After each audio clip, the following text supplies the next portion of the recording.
Hi guys, Greg back with another review. So today's fragrance that I'm looking at is one from the British house of Penhaligons, and this is called Sartorial. Now the story from Penhaligons about this fragrance is that they got together with master perfumer Bertrand de Cheffour, and they gave him a brief to create a fragrance that smells like the cutting room or the workroom of a tailor's workshop. Now in the case of Sartorial, that workshop that it's supposed to replicate is called Norton & Sons, and it's a famous tailors in the Savile Row in London, where you find a lot of high-end bespoke tailors. So I'm going to describe the fragrance, look at it, try and break it down and see whether it achieves the original goal that he was set. So Sartorial is a classic Fougere. Now Fougeres, if you don't know or if you're interested, tend to contain several ingredients that are consistent throughout Fougeres: oak moss, lavender, woods, geranium, tonka and vetiver. They don't all always contain that. In fact, Sartorial doesn't contain geranium and it doesn't contain vetiver, but most Fougeres contain those ingredients.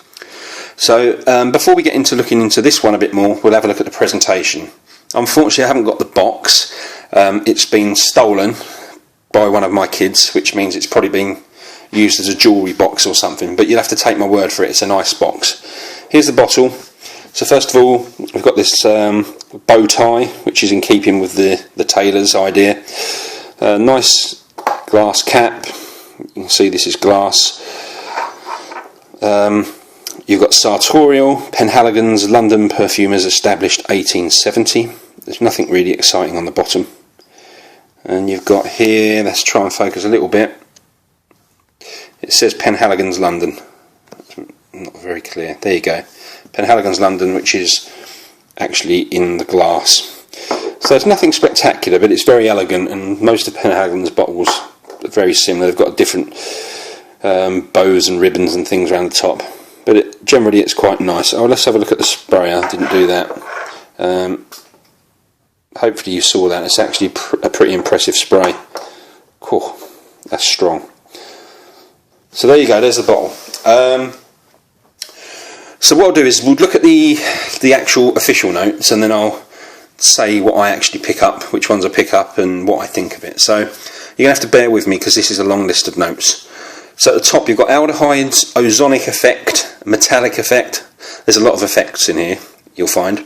Violet leaf, neroli, cardamom, black pepper, fresh ginger. That's just your top. So in the mid you've got beeswax, cyclamen, linden blossom, lavender and leather. And in the base there's gurgamwood, patchouli, myrrh, cedarwood, tonka bean, oak moss, white musk, honey effect, old wood effect, vanilla and amber. So what I try to do with this fragrance is see whether or not it actually smells like a tailor's cutting room. The honest answer is I don't know, because I've never been into a tailor's cutting room. But what I think, and I'll talk about it a bit more, is that there's elements in here that would fit.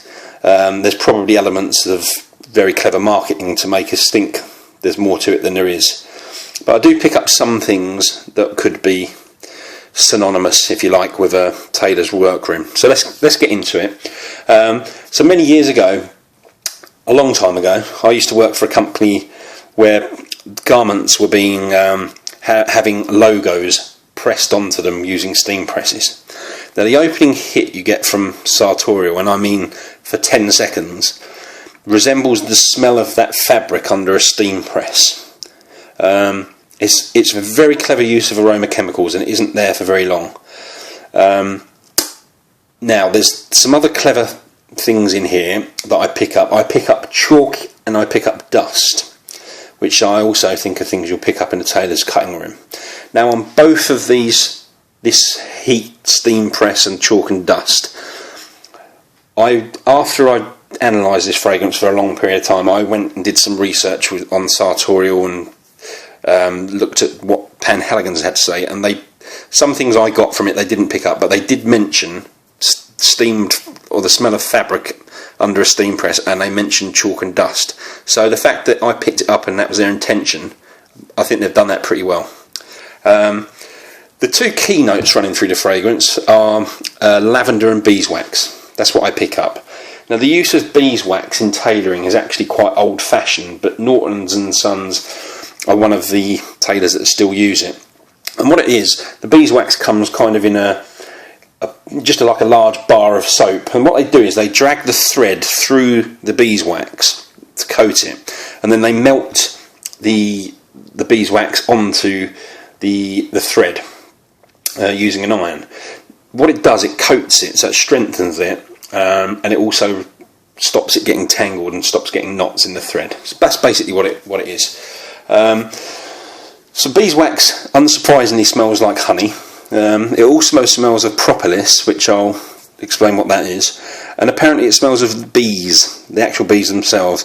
Now, I do love fragrances and I love doing these reviews, but I'm not going to stick my nose onto a bee to tell you whether it's true, so whether that's right or not, I'm not sure. Propolis is like a resinous mixture that honeybees collect from tree sap. They use it to strengthen their hives and to plug gaps in their hives.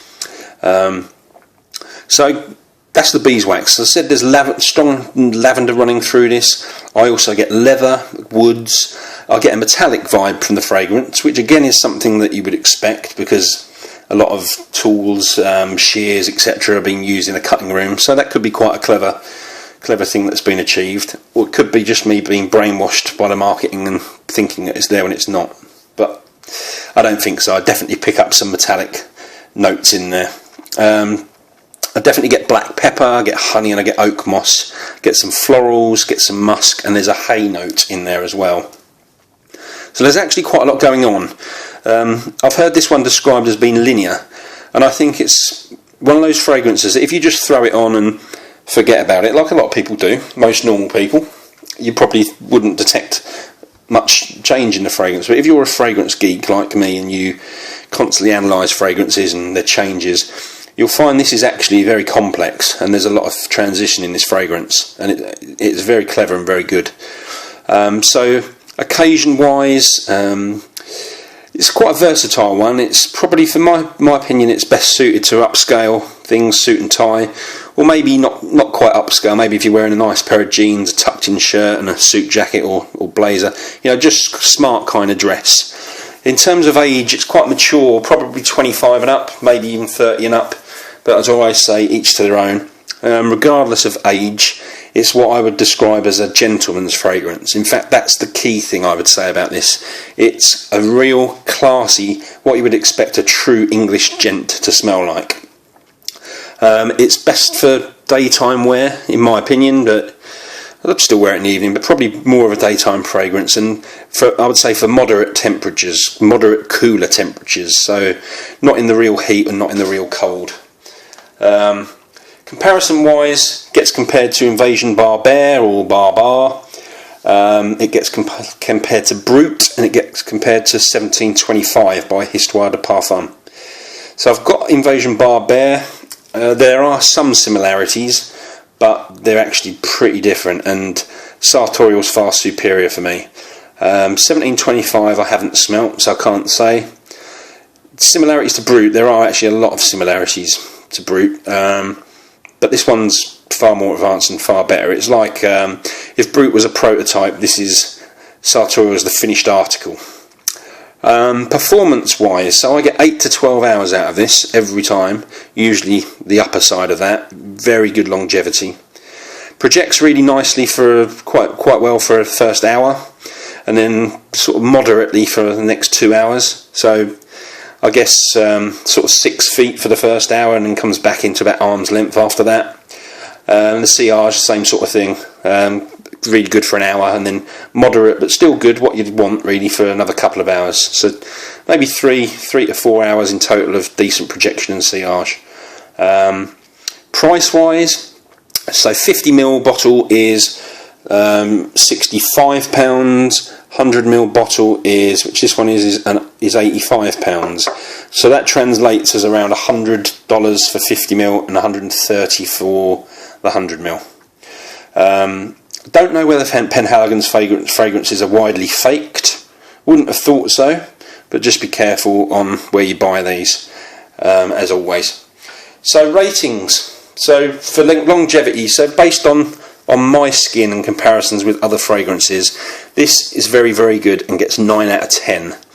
Projection and sillage, Again, good, not amazing, but good for me. 8 out of 10. Value, I'm only giving it 6.5 out of 10. I do actually really love this fragrance. I think it's great. But if you take the average person in the street and you walk past them, I think a lot of them would mistake this for Brut. Now, Brut is just a few quid. So for an £85 fragrance to smell that similar, doesn't to me, but I guess it would do to somebody that's just walking past you. I think it's probably quite a lot of money for something that's so similar to something so cheap. But I think it's good value, and I happily paid it myself. Actual smell, Sartorial's getting 9 out of 10.